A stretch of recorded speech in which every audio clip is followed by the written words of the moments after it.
Кыргызстанда соңку бир суткада коронавирус дагы 14 адамдан табылды. Бул тууралуу Саламаттык сактоо министрлиги кабарлады. Мекеменин маалыматына караганда алардын 6 Бишкек шаарында, ал эми Чүй, Баткен облустарында 1ден, Ош, Нарын жана Ысык Көл облустарында 2ден адам.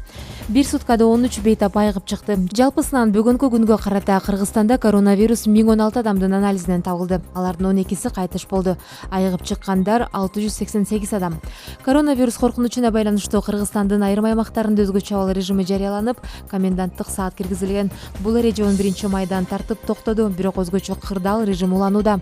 Айрым мекеме ишканаларга акырындап руксат бериле баштады.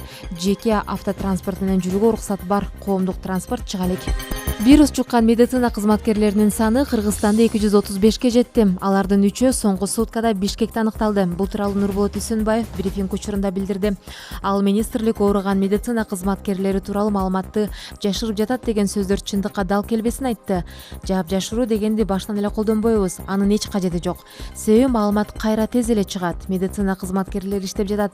Тастыкталган учур болсо стационарга алып келип дарылашыбыз керек. Үйдө жатып дарылануу кейиштүү формага алып келерин дарыгерлер жакшы билет, деди Үсөнбаев. Коомдук транспорт азырынча ишке киргизилбейт. Бул тууралуу премьер-министр Мухаммедкалый Абылгазиев республикалык ыкчам штабтын жыйынында билдирди. Маалыматка ылайык 11 майдан тарты ишин жандандырууга уруксат берилген бизнес чөйрөлөрүнүн тизмеси жарыяланды.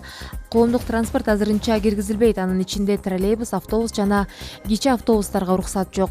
COVID-19 инфекциясынын жайылышынын тобокелдиктери пайда болушу ыктымал. Мындан улам бул этап өзгөчө мааниге ээ.